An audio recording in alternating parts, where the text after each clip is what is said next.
to satsang.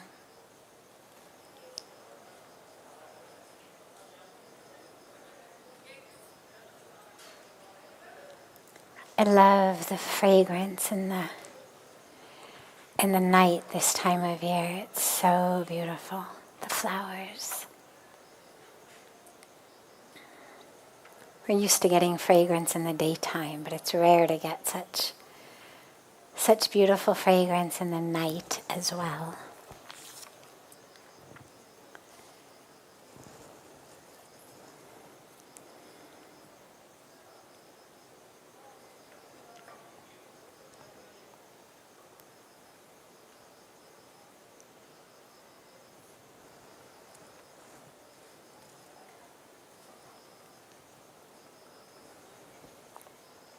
So there's questions from someone who has been studying, it seems, a lot of different streams of spiritual practice and religious tradition, from Advaita Vedanta to Buddhism and Krishna consciousness.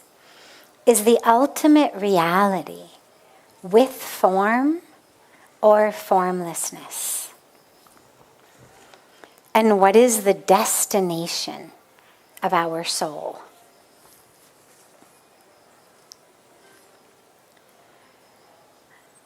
So,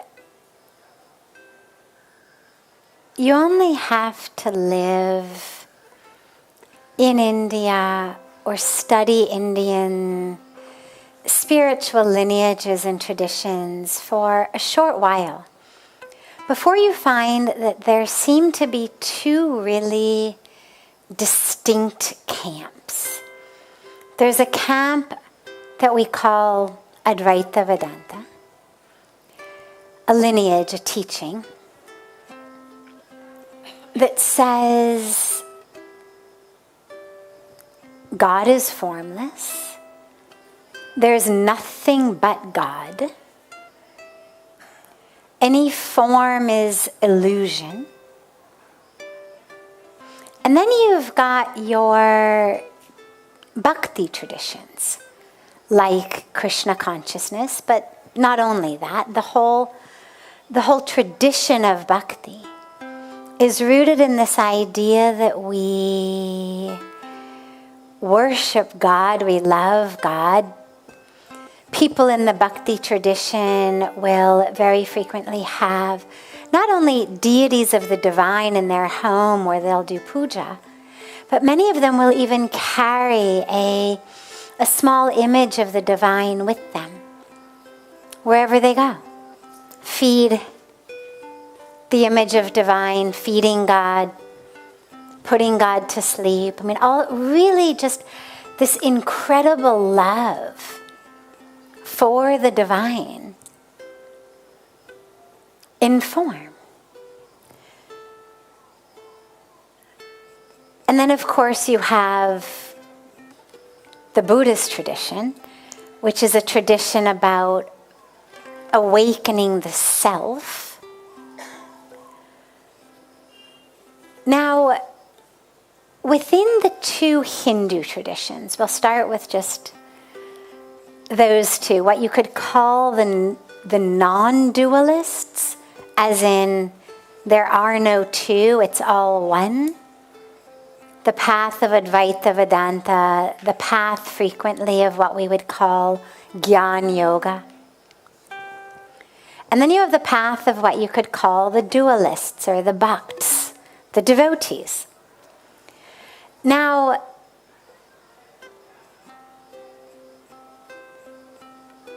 there's a lot of enlightened masters in both traditions, obviously. But if you look at the enlightened masters of the bhakti tradition, on a very deep level, I haven't had the great blessing of, talking to and interviewing a lot of them, but this is my intuition from the ones I have had the blessing of being in their presence. they know that God is everywhere. They know that God is in them. They know that they're not separate from God. True devotees of Bhagavan Krishna, or God in any name or form, but just the question asked about Krishna consciousness, they know on a core level, I'm not separate from God. I mean, you just have to read the Bhagavad Gita to listen to Krishna essentially say, I live in all your hearts. I will appear to you in whatever form you worship me. Meaning essentially, I'm in you. You are essentially creating the form that I'm appearing to you in. We're not separate. Your love is creating the form that you see me in. I'm in you. And they know that. I haven't ever met a deeply awake, enlightened being in the bhakti tradition who would insist that no, God is separate, Krishna is separate. God lives just in this deity. No. They know that they're not separate from God. They know that God is in everything, including themselves. They know there's nothing but God. But being in love feels really good. There is something really beautiful about being in love. And it could be a romantic love, but it doesn't have to be. Again, there's beautiful teachings from Bhagavan Krishna's own mouth in which he describes all of the different relationships that people may have with him. People worship Krishna as supreme reality. People worship Krishna as their pal, their friend. They're seeing him the way that, Arjun saw him or Sudama saw him. As a friend. People worship him as their child. Those tend to be the ones who carry the deity around with them and take care of him like you would a child. People have all kinds of relationships with him. And the teaching is they're all fine because I am everything. Worship me however you want, it doesn't matter. Just connect with me. You want to connect with me in a romantic love sort of way. You want to channel your inner Radha. Beautiful, no problem. You want to connect with me as a friend? Wonderful. You want to connect with me as your child? Wonderful. You want to connect with me as a supreme, formless reality? No problem. He gives us all these options because it doesn't matter. What matters is to connect. And so those who have chosen the path of devotion have done so very consciously. It's not that they are not aware that there is an infinite characteristic of God and that God in their minds only lives in one form. I've never met anyone who thought that. And I've met so many great devotees of God. But they've made this beautiful conscious choice, which is, I love to love God. And the truth is, it's a lot easier to love something that isn't yourself. I mean, we can practice self-love. It's a beautiful practice. I recommend it. But on a deep spiritual level, to move through your day just in, it's much more difficult than to move through the day constantly thinking of this form, this name, this expression of God that you love.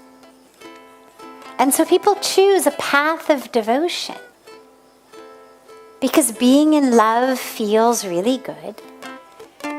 It's a lot easier for most of us to love in a direction like I love you, or I love this, or I love him, or I love her, rather than I love an infinite, formless reality. I mean, that's hard to hook your love hooks into. And so we choose, knowing that God is infinite, whatever name we may give, but knowing that God is infinite, knowing that God can take any form, therefore by nature is formless. Like water will take any form, you put it in any sort of container, it'll take that form. Because in and of itself, it's formless.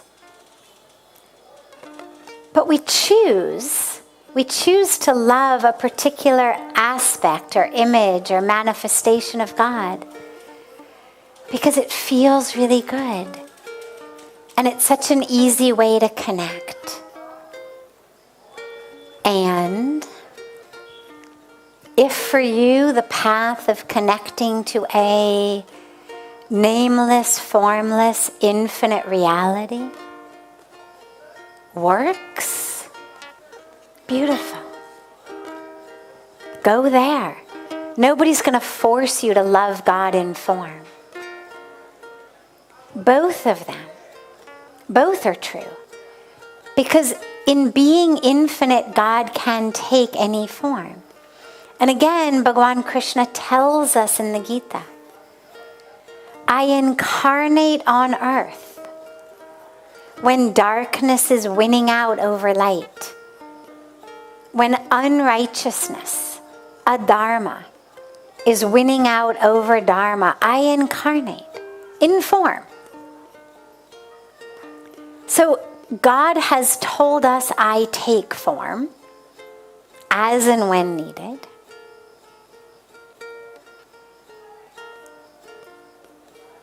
But we've also been told I'm in everything. I am everything.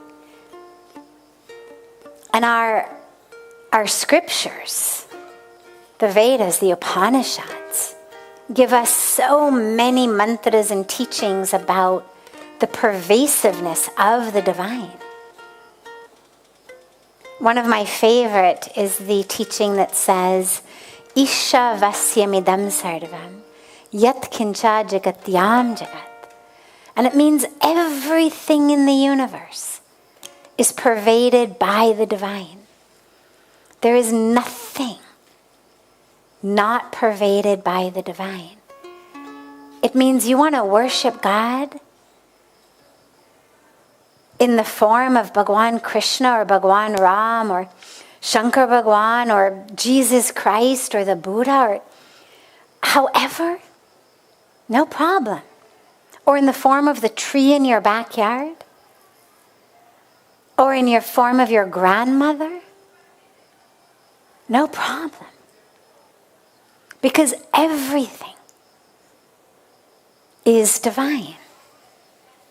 And if you want to worship God as that infinite energy that pervades all, no problem.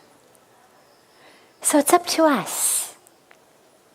It's really up to us. And just a quick note on Buddhism, since the question asked about it. Remember that the Buddha actually was born a Hindu, but was born at a time when, I won't go into too much of Indian history at the moment, but it was a time in which the priestly castes, classes were, it said, really getting a little bit full of themselves, ego-wise, and feeling very much like the gatekeepers between people and God, and had started to insist upon all sorts of elaborate rituals that, of course, only they were qualified to conduct in order for people to connect to God. And so in a response to people essentially being really kind of tired of constantly being told, I'm the only one who can connect you to God, and you've got to do this whole ritual, and then you have to buy me 1,000 cows, and then you have to do this for me. In response to that,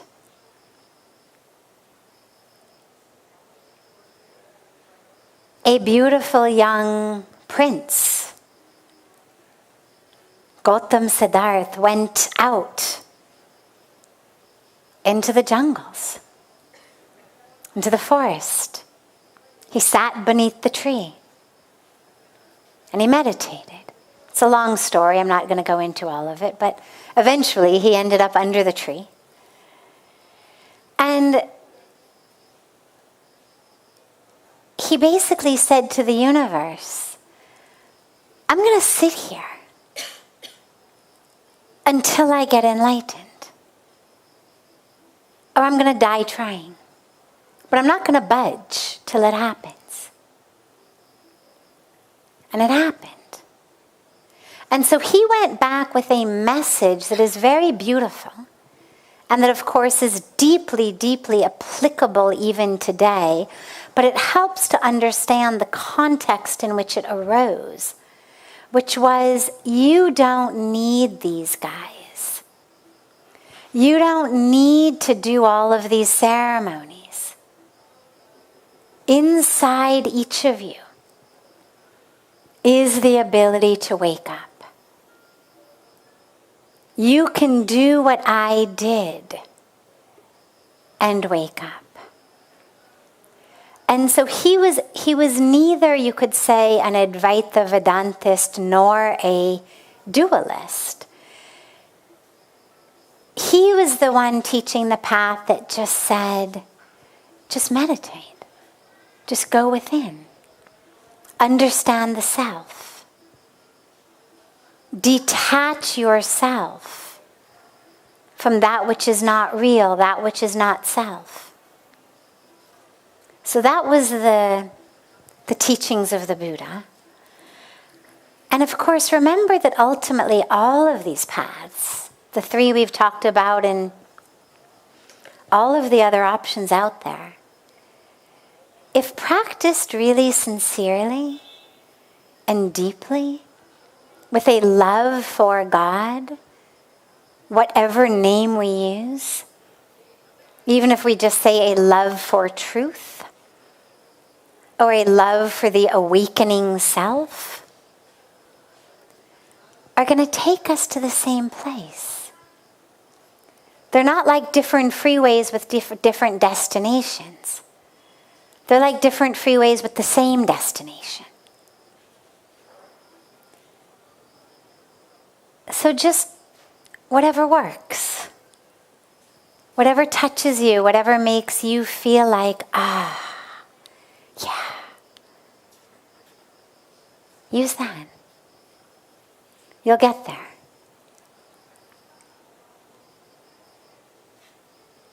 Questions?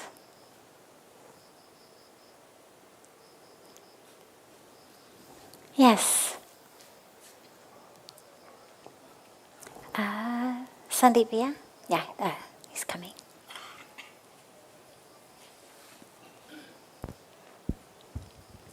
Hi, good evening. Actually, I have two questions.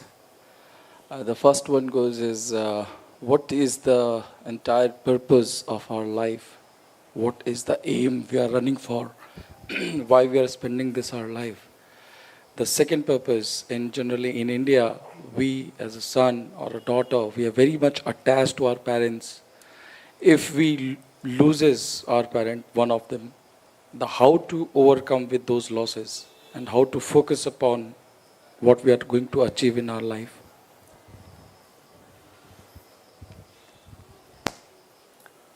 So the purpose of our life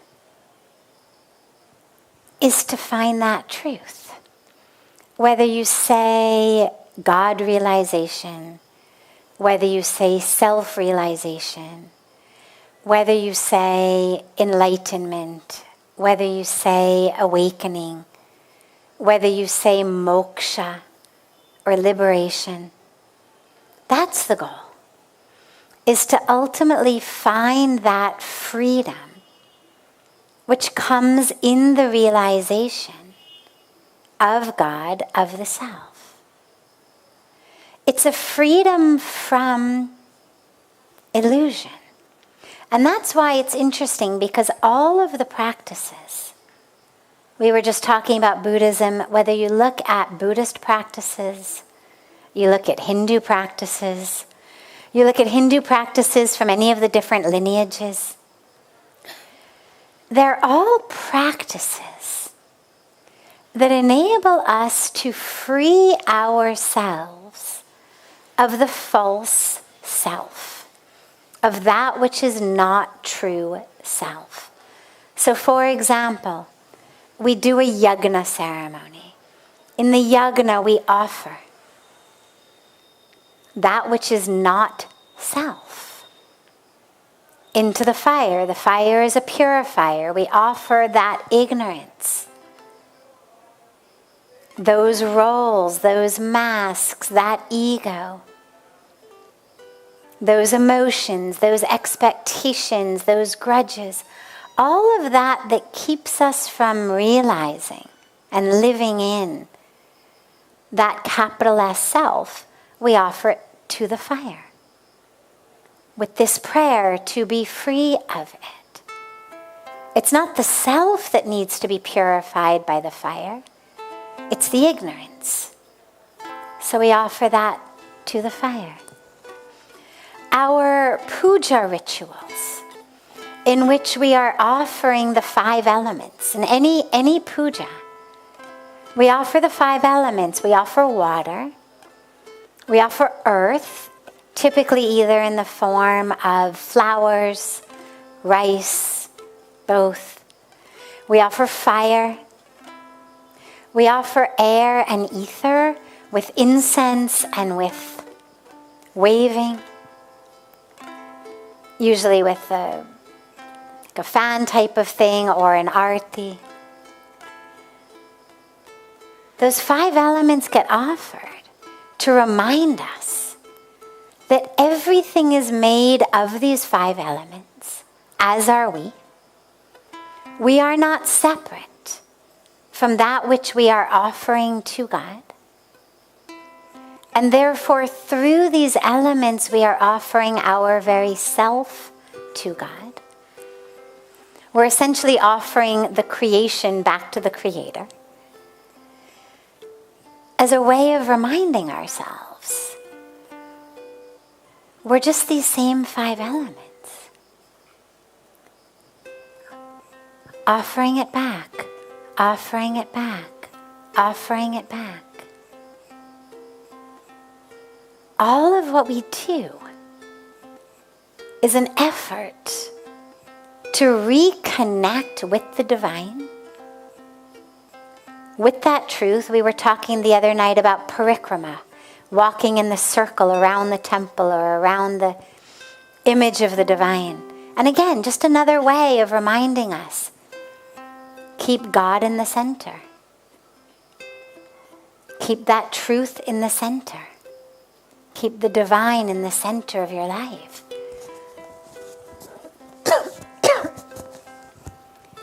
To remind us, we're not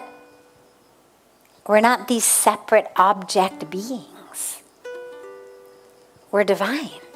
Keeping God in the center doesn't mean God separate from me. It means keeping the truth of myself in the center. Don't get caught up. Don't forget. Remember who you are. So it's all about remembering ourselves.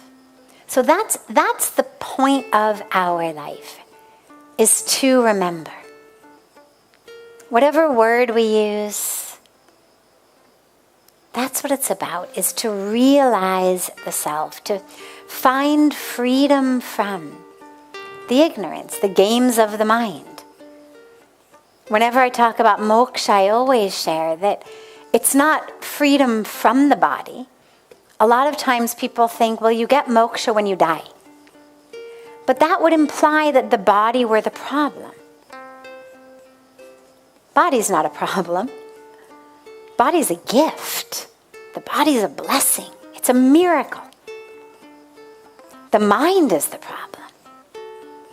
And so moksha, liberation, freedom, is freedom from the false self, freedom from ignorance.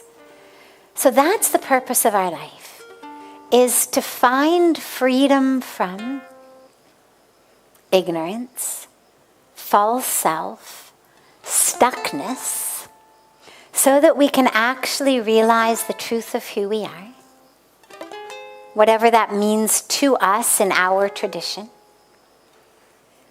But that sense that we are not separate from the divine, that we've never been separate from the divine, we just forgot. And now we remember. So that's what it's all about. And to get there, we've been given practices, because it sounds good, but then of course it's like, well, easier said than done. So this is why we've been given our practices. We meditate. We pray. We serve. We do seva. Surrendering ourselves, all of it. Like I was talking about Hanuman on the banks of Ganga. It's just, okay, God, you know what's needed from me. Is it to become big? Is it to become small? Is it to fly? Is it to carry? You know. I just take your name and offer myself to you. I don't have to figure it out. You're the miracle. I just offer it to you. Whatever I have, whatever I am. So we pray, we meditate, we do seva, we introspect. We contemplate. We read scripture. We listen to inspiring teachings. We do this to find that truth. And then in terms of the second question of the attachment and the loss of our parents, there's a beautiful scene in the Mahabharata in which, and again I won't go into all of the details or it'll just become a long story time, but there's a beautiful scene in which Yudhishthira is being quizzed, essentially. And one of the quiz questions is, what is the greatest irony or tragedy? I forget what the exact noun was, but it's tragic irony or ironic tragedy of life. And he essentially says it's that we all know we're going to die. Death is the only non-negotiable. And yet we live in absolute denial of it. That the one thing that's guaranteed, unchangeable, for billions and billions of years, since there was creation, since our amoebic ancestors came on earth, death. No exceptions. It's not even like we could say, well, you know, there once was a Neanderthal and he... No exceptions. Ever. in billions of years, tens of billions of years. And yet, we live with this sense of, it's not going to happen to me. It's not going to happen to anyone I love. And it just sets us up for misery. Now, in terms of losing our parents, on the one hand, it's obviously a great tragedy. We've spent our whole lives loving our parents, depending on our parents. But on the other hand, honestly, as far as death of a loved one goes, it's actually the one that is most in alignment with the nature of how things are supposed to be. Losing your parents is the order that things are supposed to happen. Parents who lose their children are in a much more tragic situation. Not that you could say that one person's life is somehow more valuable or one person's feelings are less valuable. But in terms of if we call tragedy that which essentially shouldn't happen, unexpected, should have been prevented, it's parents losing their kids, not kids losing their parents. Especially when we are fully grown, middle-aged kids.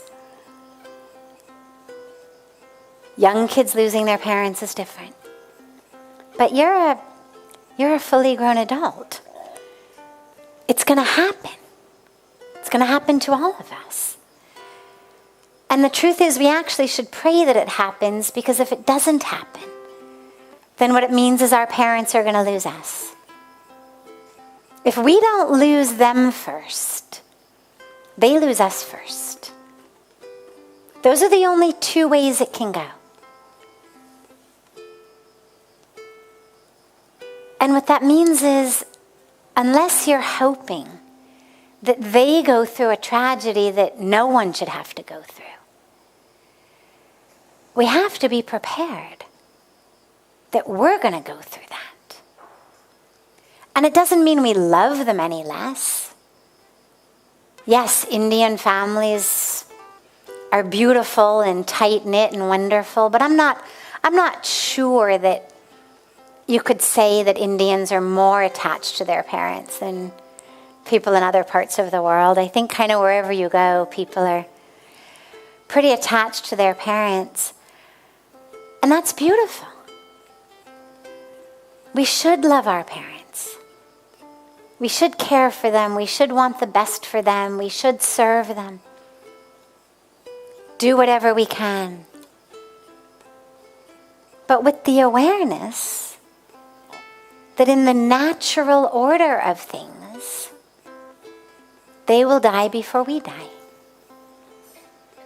And that actually that is a good thing. Because every time we pray that we never should lose our parents, it's almost a prayer that they should lose us. And what that means is that we love them deeply, fully, dearly. But even while they're alive, try to find them, and this goes true for anyone you love, of course, because there's no guarantees that just because someone is younger than you or your same age that you won't lose them. Try to feel people inside you. When you love someone, there's an exchange of energy that's really beautiful. You're not actually separate. You actually become one in a very beautiful way. And just practice when you're not physically with them. Can you feel them in you? Practice it while they're still alive. Connect on such a deep soul essence level that when you do find yourself separated from that physical form, you know where to find them on the inside. Because they're already there on the inside of you. But most of us only look once we've lost them physically. And then it's very difficult. So start your spiritual practice of that now. Feel them inside you. Know that that love is in you. That their presence, their essence is in you. That your soul and their soul melt and merge together, because ultimately the truth really is there's only one soul. There's not souls. It's just soul. Like it's just God. Just soul. So you're actually already one. But if you can start feeling that now, A, it's a great spiritual practice. And B, it'll make that time not any less painful, but a somewhat gentler transition. Because you'll already feel them on the inside.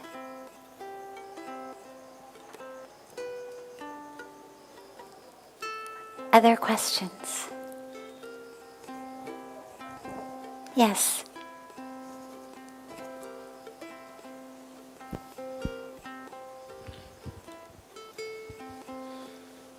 Actually, there are two confusing stories which actually confuse me. The first one is from the Ramayana. Lord Ram left everything and went to jungle just to obey his father, even though he was aware of his stepmother's intention to separate him from his rights. However, in Mahabharata, Lord Krishna has persuaded till conviction Pandavas to fight against their own family members and teachers to get their rights. In our life, what learning should we take from both these stories?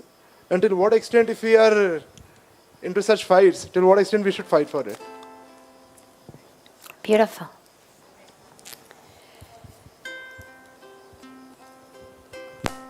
So in the Ramayana, Lord Ram essentially subjects himself willingly to a 14-year exile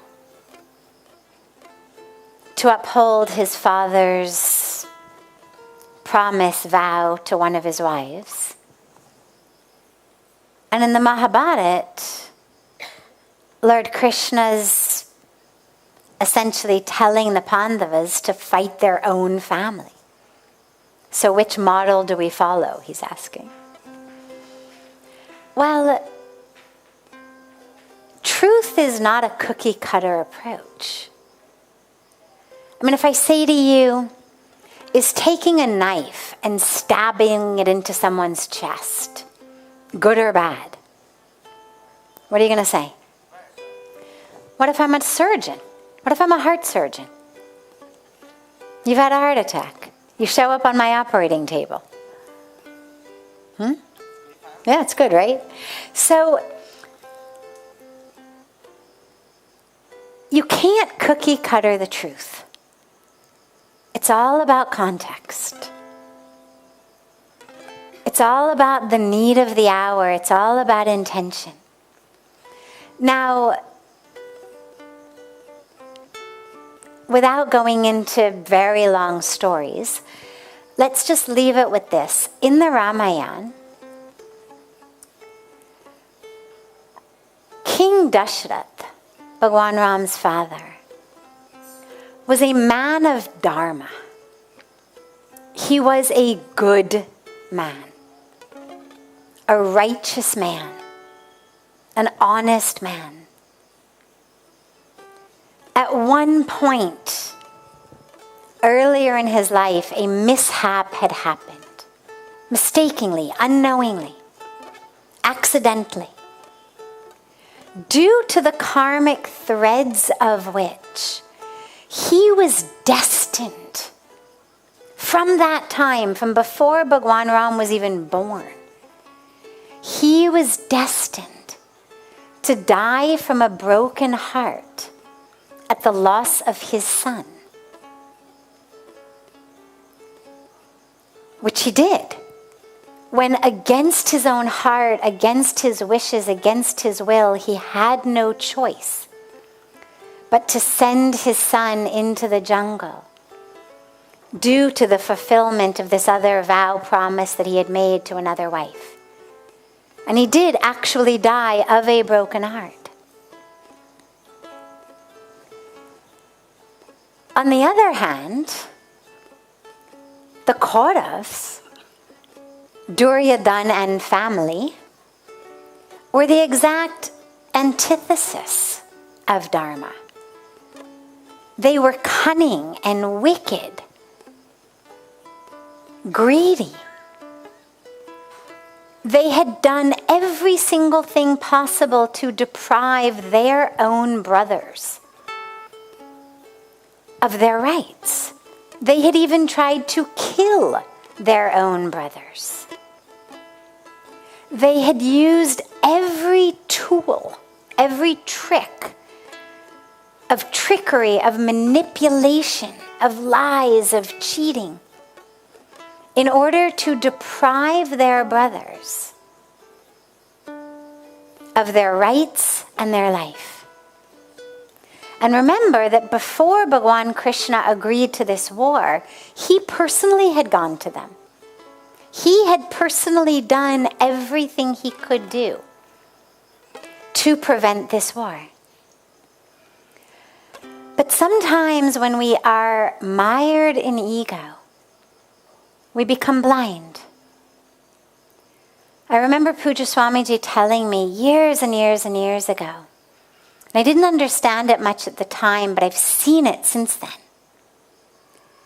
that you can almost tell when someone is on the brink of a really bad downfall, because their vision gets so narrow. They become so blinded by their own ego that they absolutely just don't listen to anything anymore. And he said, you just can watch it happen. Leading up to someone's downfall, their vision becomes very, very narrow. And they block out all sources of light and truth, to the point where there is no other option but for them to fall. And this is exactly what had happened. They had so many opportunities to see the light, to prevent the war, including Bhagwan Krishna going and trying to get them to let it go. But they wouldn't. And so there was no choice. In the Ramayana, Bhagwan Ram going to the jungle was in service of Dharma.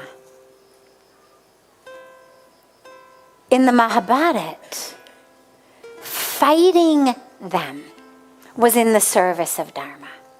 So it's not about, do we obey our family or kill them?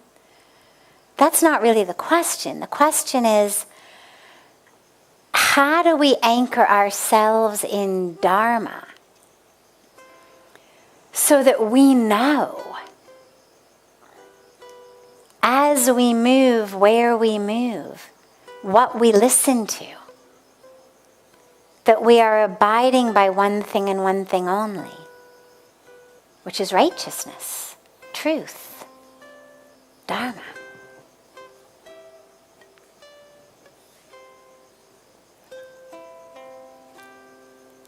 Beautiful.